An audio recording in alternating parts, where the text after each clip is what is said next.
Bangkok has always been a city of arrivals. For decades, the flow of planes, buses, and trains brought millions of travelers into its streets, temples, and markets. In 2025, that rhythm feels disrupted. Numbers are shifting downward, and voices in the industry whisper questions that would once be unthinkable. Is Bangkok losing its shine? You walk into Suvarnabhumi Airport, and the energy is still there: luggage carts, neon signs, passengers rushing. Yet the crowds feel thinner than in the city's heyday. Immigration lines, once overflowing with charter flights from China and Russia, move faster. What used to be congestion now feels like efficiency, but behind it is absence. Hotels across Bangkok are lowering rates. 5-star properties post shocking discounts, while 3-stars scramble to hold occupancy. Street vendors notice too. Where once groups of tourists crowded stalls, today you find more locals and independent travelers wandering in. On Khao San Road, the change is stark. Fewer backpackers arrive in the summer months, and bars stretch harder to fill their seats. Some vendors still thrive, but others grumble that tourist wallets aren't opening like they used to. The party continues, but the music feels quieter. Government planners know this and have adjusted their tone. They speak less about record arrivals, more about quality visitors and sustainable growth. For travelers, that means Bangkok is changing shape. Instead of chasing sheer volume, the city is now aiming to attract those who stay longer, spend more, and seek deeper experiences. Still, the streets tell another story. Pollution clings to the skyline in the mornings, and face masks are as common as sunglasses. Public campaigns encourage commuters to take trains and buses for free during high smog days. The city is literally paying for cleaner skies. Yet beneath the smog, Bangkok remains alive. Temples glow golden at dawn, incense wafts through courtyards, and monks chant as they walk barefoot for alms. This mix of fragility and resilience defines Bangkok in 2025. It's not dying outright, but it's straining to reinvent itself under heavy pressure. One night, you ride the BTS SkyTrain past a soak. Outside the windows, towers flash with LED ads, while at street level, tuk-tuks roar. From above, the city looks futuristic. From below, it still feels raw, chaotic, unpolished, the same contradictions that once made it irresistible. Yet tourism fatigue shows in infrastructure. A sinkhole collapse in central Bangkok earlier this year rattled residents and travelers alike. Safety questions ripple through the news cycle. Travelers ask, if roads can vanish, what about other hidden risks? Hotels counter with glossy marketing. They highlight rooftop pools, Michelin dining, and curated tours. They emphasize safety, luxury, and trust. Meanwhile, neighborhoods like Ari and Thonglar continue to evolve. Boutique cafes, art galleries, and co-working spaces cater to digital nomads and younger, longer-stay visitors. This is part of Bangkok's pivot, drawing in lifestyle travelers instead of relying solely on mass tour groups. At the same time, traditional tourism pillars remain under pressure. Grand Palace tours still attract crowds, but guides note fewer buses lined up than a few years ago. Even Chatuchak Weekend Market, once bursting, now has quieter lanes. Some stalls close early, while others diversify by selling online. The resilience is visible though. Thai entrepreneurs pivot quickly, finding ways to keep revenue flowing. Bangkok has always been a survivor. You sense that survival instinct everywhere. In a Chinatown alley, a noodle shop still fills every seat. In Sukhumvit, new cocktail bars appear even as old clubs shutter. Bangkok is not dead. It's mutating, testing new identities, trying to balance the raw with the refined. The danger is complacency. If air quality, safety, and overdevelopment aren't addressed, the city risks losing first-time visitors before they become repeat ones. But if the pivot succeeds, Bangkok could emerge stronger, not as the cheapest mass tourism hub, but as a creative, cultural, and culinary capital of Asia. Right now, you feel the tension in every street. The question isn't whether Bangkok is still alive, it's whether it knows what kind of city it wants to become. Bangkok wakes slowly each morning, but even then, change is visible. Monks collect alms in quiet swa, while construction cranes tower over half-finished skyscrapers. The sound of chanting blends with the hammering of drills. Old Bangkok and New Bangkok live side by side, and neither is fully in control. In the markets, sellers notice the shift first. Conversations are shorter, fewer wallets open, and bargaining feels less urgent because the crowds aren't pressing. Chatuchak, once overwhelming with heat and humanity, has room to breathe. Shoppers still arrive, but lines at stalls shrink compared to the boom years. In Chinatown, neon lights still glow at night. Street food stalls fire up walks, but it's locals who fill the plastic stools while some tourists hesitate. The hesitation comes from perception. Stories of pollution, infrastructure collapses, and tourist scams linger online, shaping expectations before planes even land. Travelers used to accept chaos as part of Bangkok's charm. Now, with rival cities polishing their image, Bangkok's chaos looks less like energy and more like fatigue. Yet the city is not short of surprises. Michelin-starred street vendors still cook over charcoal flames, proving you can taste world-class food for pocket change.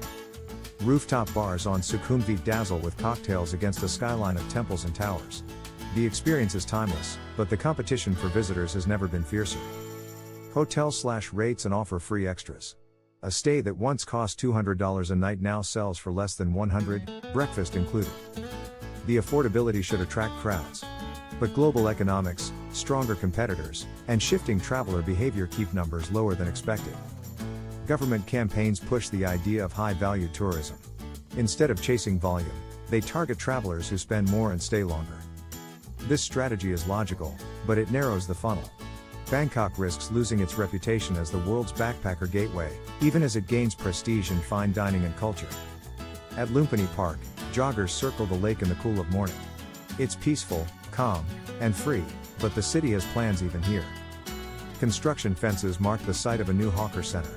Soon, the beloved chaos of street stalls will be reimagined into curated rows under one roof. Some applaud the effort to preserve heritage with safety and hygiene.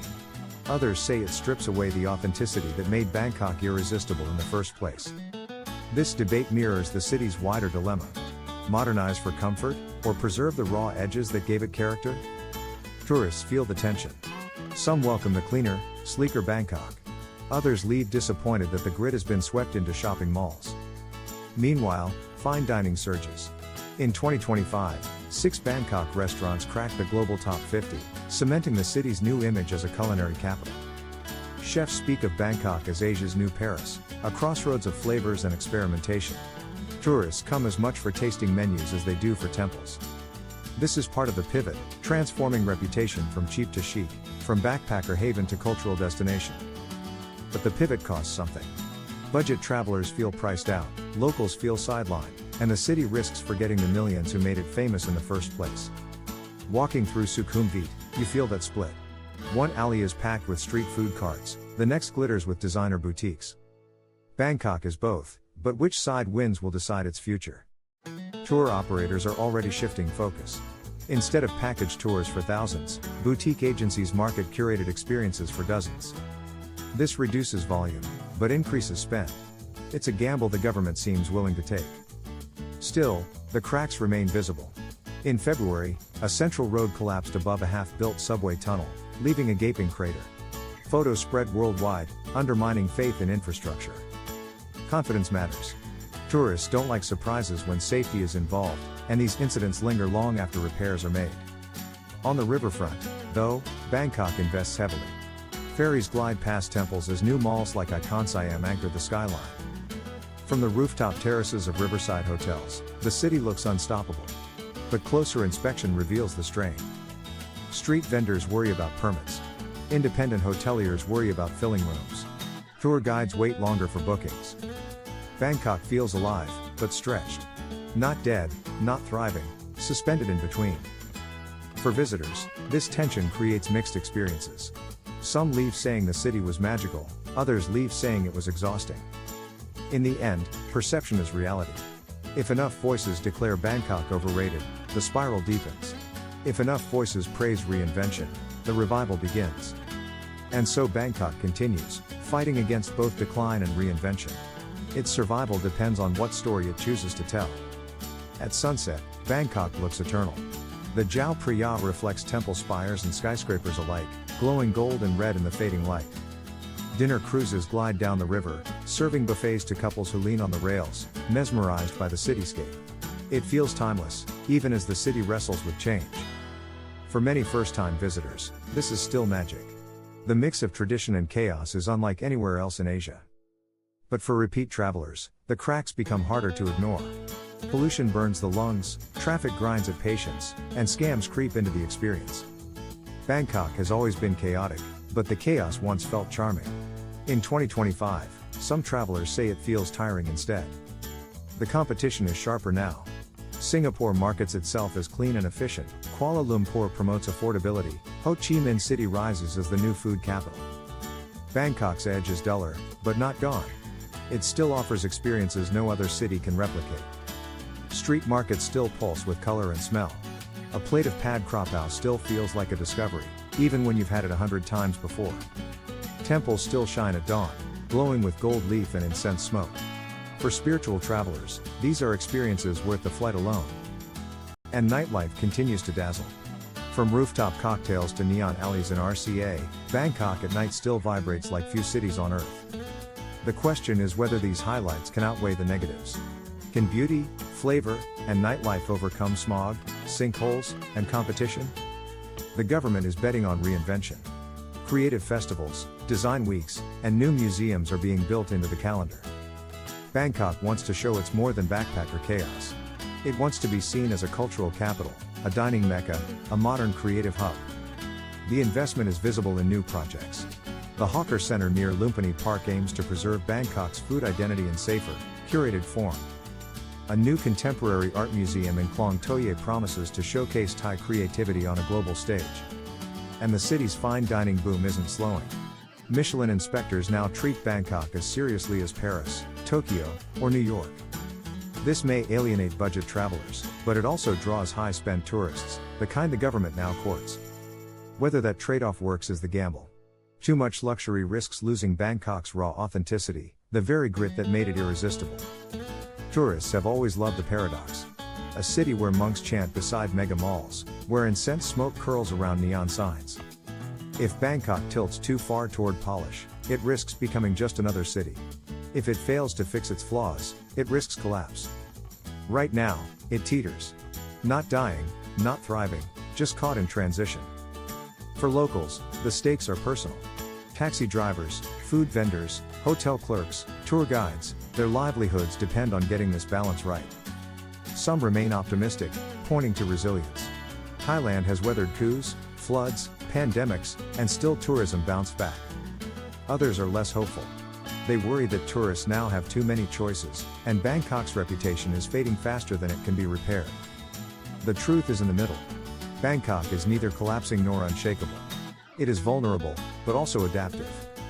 For visitors, that means an unpredictable experience. You may arrive and find it magical, or arrive and find it overwhelming. That uncertainty is the essence of 2025 Bangkok. A city on the edge of decline, but also on the cusp of reinvention. The verdict is not final. The future depends on choices made today: cleaner air, safer infrastructure, honest tourism, sustainable planning. If Bangkok gets it right, it could rise again as Asia's most dynamic destination. If not, it may slowly drift into decline, overtaken by rivals. But one thing is certain: Bangkok will not disappear quietly. It will fight, adapt, and transform, as it always has. So is Bangkok dying as a tourist destination? No. But it is bleeding, struggling, and searching for its next identity. And for travelers, that makes 2025 a fascinating time to visit. You aren't just seeing a city, you're witnessing a reinvention in real time.